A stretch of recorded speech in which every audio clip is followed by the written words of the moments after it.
Hello, everybody. Welcome to episode 72 of Paranormal Pendle, broadcasting to the Paranormal UK network at paukradio.com. My guest on this episode is a gentleman all the way from over the other side of the Atlantic, from the US of A. He's author Robert Allred. Did I pronounce that right, Robert? Your Yes, surname? sir. Yes, sir. Correct. Excellent, good stuff. Yeah, and Robert has kindly agreed to come on the podcast to talk about his book, Military Encounters with UFOs. So I've had a look at the book that was sent to me, and it is amazing. It's so detailed. There's an awful lot of information in there, an awful lot of research and references and so on. I have to say, it's one of the most impressive books that I've read for an awful long time. So I really did enjoy looking at it and looking at some specific chapters that I'd like to chat with you, if possible. Before we do that, though, can I just ask a little bit about yourself, Robert, and what the motivation was behind writing the book in the first place? Well, in 2016, I was fortunate to spend 2 months in England studying at the University of Sussex, researching my first book, Mysteries of the Norman Conquest, which was published by Pen and Sword Books. And they enjoyed it so much they asked what else I had. So Pen and Sword is a military publisher, and I had written a paper on UFOs in college. So I pitched that, and they said, by all means. So as you said, I went to great lengths I approached the whole subject with an open mind, with no nonsense. So I tried to make it as solidly believable as possible. And I was fortunate because I could rely mostly on military people who are among the most dependable in society. So who were your sort of main contacts then within the military? Were these retired sort of ex-military personnel? This was all literary research. I didn't interview anyone. In fact, I was not connected to the UFO community at all. I'm still not really. Tangentially, when I interact with people on X or Facebook who are, for example, Nick Pope, but they really don't know that much about me. I'm a newcomer. I'm small on the radar screen. And that's fine with me. Like I said, I just wanted to present a convincing case to the average person. And also, I contacted people in Congress and in your House of Lords who are interested in or working on the topic Yeah, and alerted them to the book so they could get a little bit of background information because so many people in the bureaucracy are misleading them. yeah. Let's start with going back to sort of pre-World War One, because that's really when you start with your research. Um, Obviously, this was sort of around the time when we first started to discover flight, and yet there's been sightings and so on from around that time of what we would call UFOs and UAPs. What do you have any really good examples of what was going on at the time, and what sort of time frame are we talking about? Are we talking late 19th century? I started in 1896. There was a wave of what were called mystery airships. And I covered a lot of sightings in England, the United States, mentioned the others around the world, but I focused on those two. Those were the records I had the most access to. And people were seeing these objects that could be interpreted today as being lozenge shaped or similar to the Tic Tac. Right. And it had a military connection because it sparked interest in your government's forming an air arm. And they started coming up with some great ideas leading up to World War One that helped in the war for the defense of England from German blimp attacks, dirigibles. Yeah. At So- the time, some people thought that the airships were developed by Germany, but they hadn't developed really stable airships until around 1911. right. So. Do you have any good examples then of any sightings at the time that people thought were maybe not the Zeppelins, not the balloons? Well, like I said, a lot of these things were reported to be doing things to be present before we had the technology. Could have been a couple of occasions where lone inventors put something aloft, but there were some instances where they were large, they engaged in complex maneuvers, and it was beyond the capabilities. I believe it was in 1897 or so that there were several sightings in Northern California, covered in newspapers, Sacramento, Oakland, San Francisco, of these things coming into view, hovering, not making extreme maneuvers like we've seen lately, mostly just cruising along. Mm. Uh, in England, to me, the one that stands out didn't happen until World War One, when a pilot defending London encountered something that he said looked like a lighted railway car, Ah, and his weaponry on board was designed to attack uh, German airships, and all uh, he had no gunner. The machine gun had been removed. He had a pistol. So he took out his pistol and fired at the thing, and it shot up straight up into the heavens. And this caused him to become disoriented, and he crash landed in the marshes near London. right. And the thing is, it didn't behave like a blimp.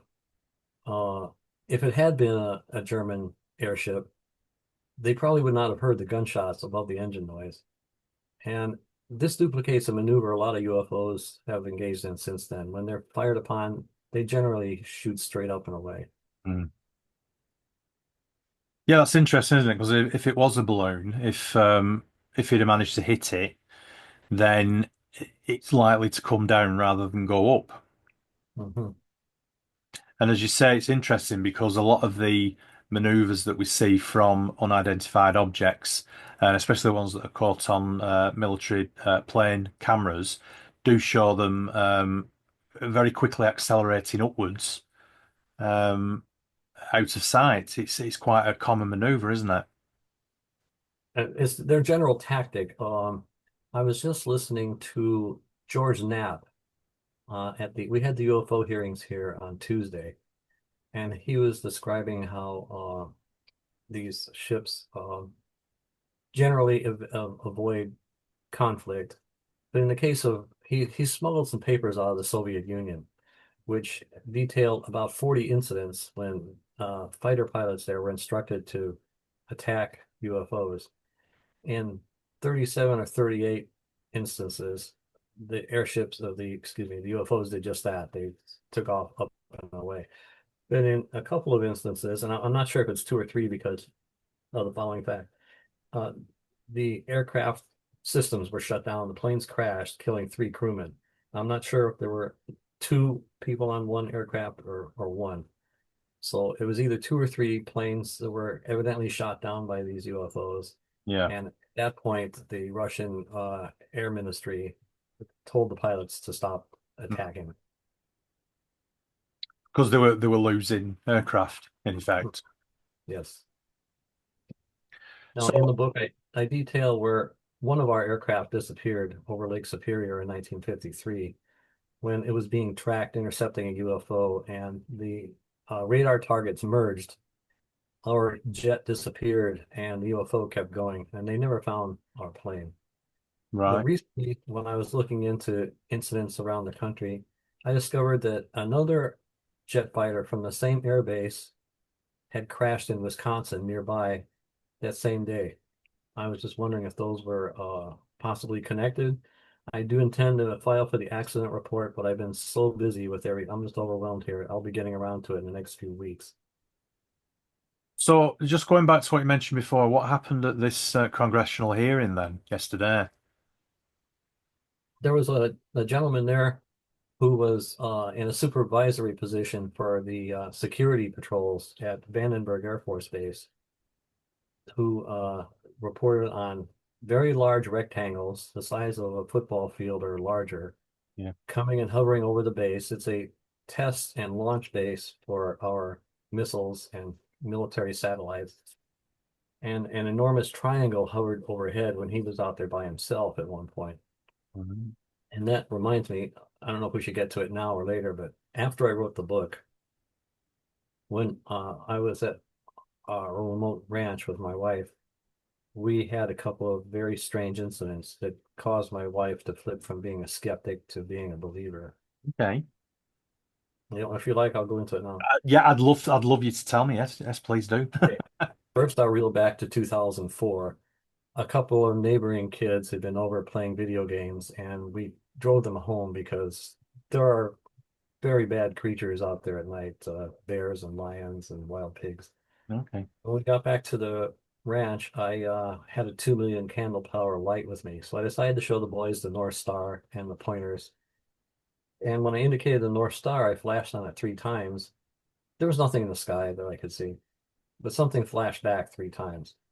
Okay. So, uh, being, uh, let's put it this way, I said, let's go inside. So we went inside and we told my wife, who's a combat veteran and too fearless at times, said, Oh, "Oh, I want to see, let's go." So on the way out the door, she says, "Bring your gun." I said, "Well, if it's what I think it could be, a gun won't do any good. I'll bring it." mm, Although, based on that sub-lieutenant in World War I and some other incidents, they do seem to be worried about kinetic projectiles because if their shields are off, they can't disable them. And that brings me back. I'll get into that the other answer incidents, but at the same UFO hearings, they produced a new video showing an orb being traced by one of our MQ-9 Reaper drones. Another drone off camera fired a Hellfire missile at it. The right. missile bounced off the UFO without detonating and kept going. The UFO seemed to lose 2 large fragments and 2 smaller ones, and it distorted from being a spherical shape to being sort of a blob, and it seemed to be reforming itself as it went off camera. Okay. So Interesting. getting back to the ranch, Mm, after I wrote the book, oh, uh, this gentleman, Mr. Nuselli, I'm not sure what his rank was, perhaps a major, mm, said that when he noticed the ship hovering above the flight line at Vandenberg Air Force Base, it seemed to notice him. And I've read other instances where people report that when they showed some curiosity, it was reciprocated on the part of the UFO. So after I finished the book, it was well, the first incident was August 29, 2023. All the lights on our ranch started flickering, going out, coming back on, brightening, then dimming. We opened the garage doors, and it was happening on all the outbuildings. Uh, I was exhausted from doing the things you do out in the country. So this was at 1:30 in the morning. My wife had been reading. I had been reading, but we were about ready to shut it down. So I just put the pistol on the nightstand and went to sleep. She was up all night sewing, watching television, and at 9:30 in the morning, I woke up and she said, "Well, those strange light phenomena just stopped a few minutes ago." So I was thinking, okay, this has happened before, and not this, but other power. We've lost power because of windstorms, but that night there was not a breath of wind. So when we drove back to town, people were complaining on next door that the same thing had happened in our neighborhood. So I'm thinking 200 miles away, that's kind of too much to be a coincidence. So same year, October 29, I was out, there's an old abandoned airstrip on the place. I was in the south end looking for firewood when I was on my tractor and I heard a throbbing and felt it, humming, buzzing sound like you hear in a science fiction movie. So I thought, I've been on this tractor too long, even though I've just been on for about 5 minutes. So I turned it off and the sound continued. So I got off the tractor and now I felt the vibration coming up through the ground and I kept hearing the sound. I walked in a small circle, turning my head this way and that. I forgot that I had a visor on. I thought, oh, because I've been reading about UFOs so much, I decided to scan the horizon, which is a very high and rugged horizon. We're in a remote, rugged valley. okay. And I have learned during the course of my research, and at first I didn't believe it, but after a while I became convinced these creatures are telepathic. And I grabbed my pistol, which I wear out there because of the aforementioned wild critters, and I projected the thought, whether you're from here or somewhere else, I'm shooting. The sound instantly stopped. Mhm. I'm thinking, if it had been a craft later I realized it probably shot up straight and away. Yeah. So I guess I became kind of immune to this sort of thing. I didn't have any missing time.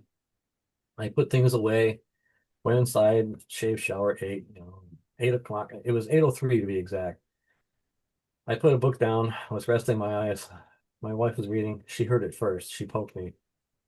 It sounded like something the size of a railroad car tearing through the sky. There was no engine sound, wasn't a jet, wasn't a helicopter. It swooped low over our house and away across the far end of the valley. I calculated that it was traveling at 450 miles an hour. I commented, well, it sure wasn't a weather balloon. It could have been a Thunderbird, but I don't think so. So that's that. So oh, I forgot. Here's the thing that really got to me. The thing zoomed overhead. The house didn't quite shake, but it was just shy of it. I thought it was going to take the chimney off. My wife looks at me, and she is the most literally down to earth, serious person. She's our rock around here. She said, "This is real." So at that point, it's one thing if you research it, if you see lights in the sky, I thought, okay, I'm 77 now. At the time, I was 75. Maybe I'm feeling strange sensations in my body or hearing something. But when I got that confirmation, I became very upset. I stayed upset in a state of shock. Mhm. I can remember it was December 10th when finally I said, Robert, you just got to get a hold of yourself and forget it and just move on. But I can see where now governments are reluctant to have the president or prime minister come out and say they're here. Mm. I believe that there's a movement in parts of our governments to let the news out slowly. Mm. And I think that's the proper approach to take. And now people have commented online, well, the stocks will crash. They'll come back. Mm. People will freak out, yes, but they'll settle down after a while like I did. Mm. So that's the pretty much the extent of that. So you mentioned that your wife was very skeptical before this experience, and you also did you say that she was ex-military? Yes, I don't want to go into any details. She doesn't No, want that's to fine. talk. That's fine. But No, but she will obviously she's have she's a seen. combat veteran. She can handle an automatic weapon. Right. Okay. She's got my six, let's put it that way. But She, she, she she she obviously. confessed later that she thought that I was getting into this subject too far, that I'd read too much, and it was affecting my mentality. Yeah. So in a way, it's a blessing that whatever these things were, they brought her around to trust her husband's sanity. I mean, I just wanted to sort of say that she will obviously have seen a lot of things. So she's not going to be easily fooled, is she? Let's put it that way. She's Being she's ridden on helicopters. She's Yeah, seen dead people. Yeah, the whole thing. yeah. So to be turned from a skeptic into a believer like that, Yeah. especially with your wife's service history, I think is probably quite damning sort of evidence that it was something very much out of the ordinary that you experienced. And when I was researching the book, what first caused me to really flip was when I read accounts by our strategic missileers saying that they and the security troops at their base observed UFOs hovering above the silos and the missiles were shut down. Yeah. And then their superiors didn't do anything. They didn't discharge anyone. They didn't transfer them. They didn't discipline anyone, but they did threaten to do that if they talked. And that tells me their superior officers knew they were telling the truth. Mm. That's what really nailed it down for me. Yeah. That came later in the book. Uh, getting back to, I guess, where we leave off, World War One. Yeah, I was gonna sort of move on a little bit, move on a few years because you one of your chapters is about the Second World War, and you mention the crash of a UFO in 1941. I've just got your book up on this other screen, so that's why I'm Mhm. Mhm. here. Near Cape Girardeau, is it in Missouri? Yes. Yes. Can you Well, go into details about the thing is, During the course of writing it, I found several incidents, including this one, for which I could not find enough convincing evidence to make me think that it actually happened. Right. So Okay. I devote a very short chapter to that.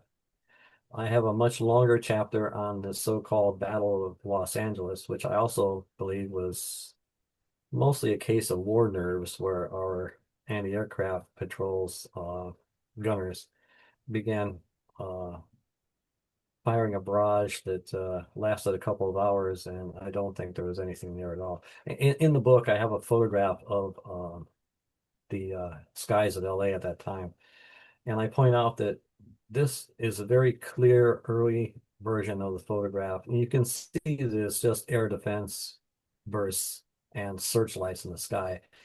And I take issue with some people who blur that image. They turn up the contrast to make it look as if there's some saucer-shaped object there Right. when none existed. And I also lived in LA, and I talked to a lot of the older folks there when I was a kid. And no one ever mentioned spaceships, time travelers, anything. It was always either Japanese planes. Some thought it was a Japanese blimp. Some thought it was a mistaken U.S. aircraft, which it might have been. Right. But the incidents for which I did find some corroboration later were the Foo Fighters. Okay. I mentioned that the British and American pilots, both countries' pilots, reported these glowing balls of light. Some looked like metal spheres, dogging their aircraft when they were over enemy territory or even neutral areas in both the Atlantic and Pacific theaters. Uh, I have one picture that shows Japanese planes that there are lights nearby, and I'm reluctant to declare that they were definitely Foo Fighters. They could have been anti-aircraft bursts, they could have been searchlights, they could have been landing lights. But I I quoted from one source whose origin escapes memory right now that German pilots thought they were our secret weapons, Mm. and our pilots thought they were Axis secret weapons. Yeah. But and I went as in every case, I went as close as possible to the original to get a source I could rely upon, and I relied on interviews from a journalist who talked to the pilots directly from the American Legion magazine in 1945 and a brief Time magazine piece from the same year. So I thought that was sufficient, but later on I discovered then secret memo between two Air Force generals where they acknowledged some of the very same incidents I had mentioned earlier in the Foo Fighters chapter. And that brings me to another point. George Knapp mentioned this at the hearings last week. In those early days, in the 40s and 50s, Air Force officers were more forthright because they never dreamed there'd be anything like the Freedom of Information Act. Mm. And these formally classified things were declassified and put out there. So we have some proof. And George Knapp mentioned this particular memo that I also mentioned in the book from a General Twining, where he stated categorically, these objects are not fictitious or imaginary. And they knew what they were dealing with, but they've been trying to deceive us ever since. I think part of the reason on the part of our political leaders is they're worried about panic. Mm.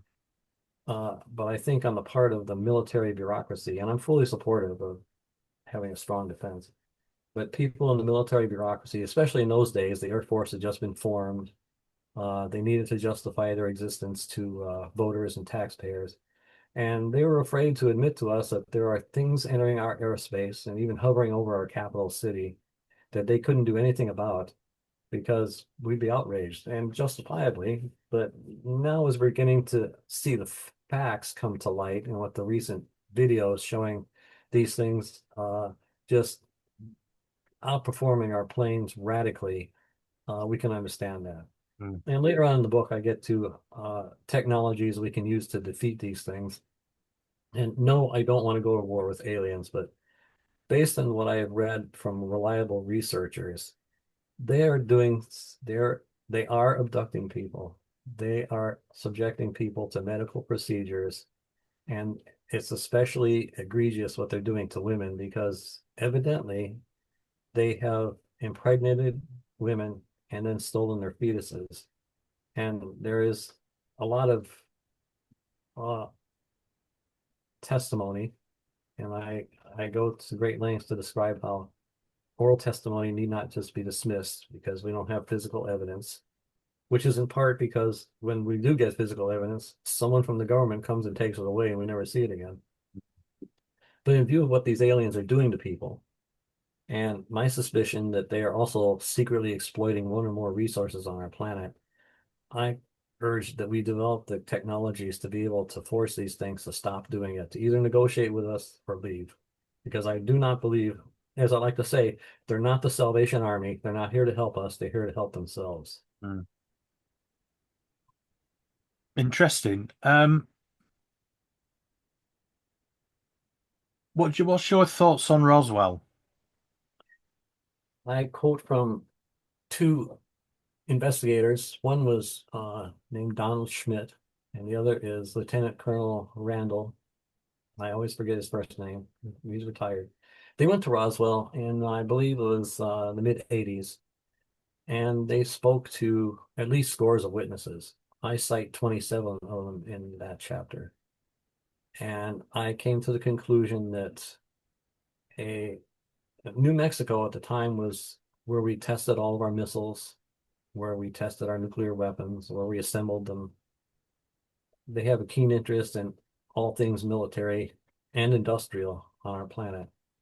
I believe they were investigating the area, and one night, one of their craft was heading south toward Roswell during a thunderstorm. And I show in that chapter that we had very powerful radar sets in the area. And I suspect that the radar beams stopped sweeping and locked on the target. We'd just begun using radars. We'd also just begun commercial radio broadcasting. Several radio stations were operating in the area. And I believe all of these combined electromagnetic forces interfered with the control and navigation mechanisms on the spacecraft. And at just that moment, a lightning strike occurred. And I think that's what brought the ship down. It bounced once, landed about 30 miles away, and the Air Force was prompt to get out there and clean up all the bits and pieces. There are some claims that there are a few odds and ends of pieces found now and then. Some have been tested, some have extremely unusual characteristics, but there's, of course, no conclusive proof because, as I said before, the government takes all the proof and brings it likely to Wright-Patterson Air Force Base and possibly Area 51. So do you believe then that they still have the original craft there now and they've been reverse engineering it? I believe we have more than one, and the Russians and the Chinese as well have at least one each, and everyone is frantically trying to reverse engineer and get one up on the rest of the world.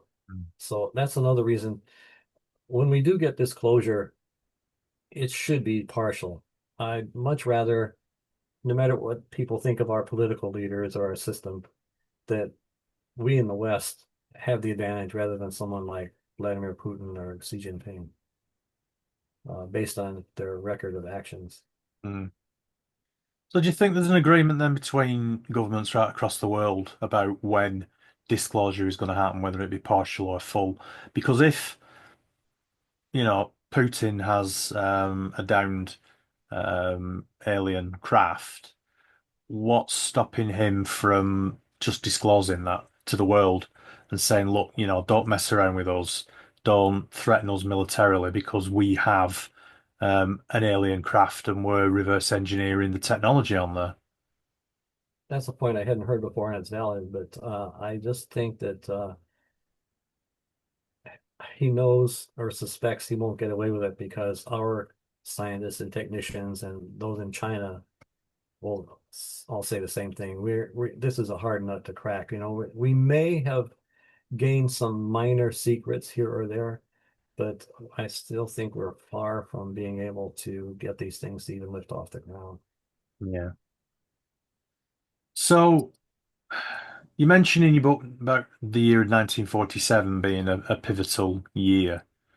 Um, what what's the reason behind that? Why is 1947 such an important year, do you think? Before that, the incidents were more sporadic and more um, they weren't as concrete. We had the Ghost rockets in 1946. We had the aforementioned Foo Fighters in World War II. But 47 started off with, as I recall, it was radar stations at Lakenheath in England who spotted something coming from the coast of Netherlands heading towards the UK at ridiculously high speed. Something like this part is vague in my memory. I Oh, believe it was about 2,000 miles per hour. wow. And with your RAF sent up aircraft, and they confirmed that there was something there, but it just kept on going and outran everyone. So that was the kickoff. And then later we started getting all kinds of UFO reports from around the world. And I know mostly about the ones in the United States because our press is probably the most undisciplined, and they just reported on everything that came out. And whereas in other countries, they were more reserved, circumspect, or even controlled in many parts of the world. Uh, and then it culminated in the events of 47 and Roswell. I'm sorry, and Roswell. And then I think that was part of the reason that Truman was prompted to create the Central Intelligence Agency and the United States Air Force to break it off from the Army. In addition to the Cold War, I mentioned the Cold War and the Cold War influences on everyone's mentality at the time. Mm. But for a while that went away, but the concern with UFOs, I believe, among the world's militaries has never subsided. In fact, uh, there's an author in England. His name is he wrote above top secret. I can't think of his name right now, but he, as the book's title suggests, the subject of UFOs has a higher secrecy classification than even nuclear weapons. They are that concerned with the technology. Interesting. What's your research thrown up about what these aliens are? Because obviously there are let's say for instance one of the most famous descriptions of them I think that people use more than others is the sort of grey aliens. I've had quite a few guests on the podcast over the years that have spoke about the greys. Has any of your research thrown any answers up about that? Excuse me, it's summer cold. Um, Okay. well, I do mention that in the United States, the Greys are the most popular, and I guess in the UK as well. Yeah. Uh, and in other countries, well, I think Russia has the most bizarre combinations of descriptions. In other countries, they're described as being different looking creatures, and I, because there's so little really hard evidence to go on, other than the fact that things are happening, that there are evidently alien spacecraft coming here and doing certain things. But when it comes to the actual encounters with aliens, the evidence is ambiguous. So I have to be a little bit ambiguous in my speculations. I think that, well, either there's one race of aliens, or there might be one race of aliens at different stages in development. So I postulate that the grays might be similar to our teenagers, that the taller ones are equivalent to folks in middle ages, and the elders are the really tall ones with the triangular sort of mantis-shaped heads. Or they could be three different species. And I also say, well, in the 1800s, the European countries were generous enough with African territory to assign different regions to different countries to be exploited. Perhaps the aliens are doing the same thing. Perhaps Russia belongs to one alien race, the United States another, and so on. I really don't know, but I do touch on that as much as possible. Now, the aliens tend to be extremely deceptive, and um, they seem to possess the capacity to at least temporarily tamper with or erase memories. Mm. So I noticed that sometimes they seem to be forthright.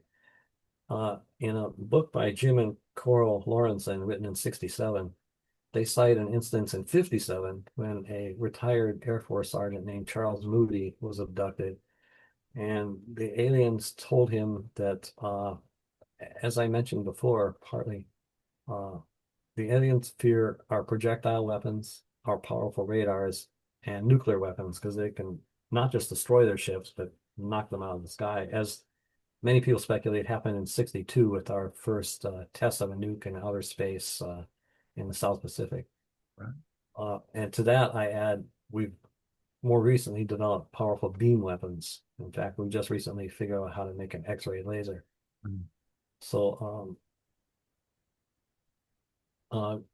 the intelligence we gather from abductees and contactees, I'm talking about the contactees who are not sensationalizing for personal profit, but the ones we can depend on.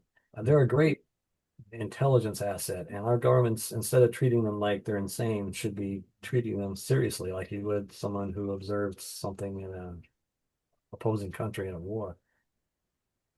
So we can have more clues into exactly what they're up to.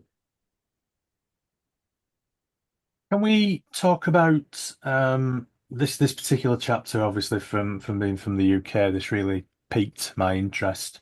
The UK Flying Saucer Working Party, and I noticed that you mentioned there about Prince Philip. Now I know I interviewed a gentleman a few weeks ago who was talking quite extensively about our late Queen and Prince Philip, who were both allegedly absolute nuts on UFOs. They were massively interested in UFOs and aliens and so on. So I'm really interested in what this working party was all about and what relationship it had to the royal family, in particular, you know, the late Prince Philip and also Lord Mountbatten as well. You mentioned, Well, I think, of course, Prince Philip and Lord Mountbatten knew more than they let on. They may or may not have even included Queen Elizabeth in that. mm, Uh, I didn't know she was that much of an enthusiast until recently. partly, yeah, yeah. Well, the thing about and the bureaucracy hasn't been entirely forthcoming. In the book, I cite how they deceived both Winston Churchill and several American presidents. They have, in fact, George Bush, when he was CIA director, George H.W. Bush, the first Bush, Yeah. told Jimmy Carter he didn't have a need to know about UFOs. And I don't blame Carter for firing him shortly afterward.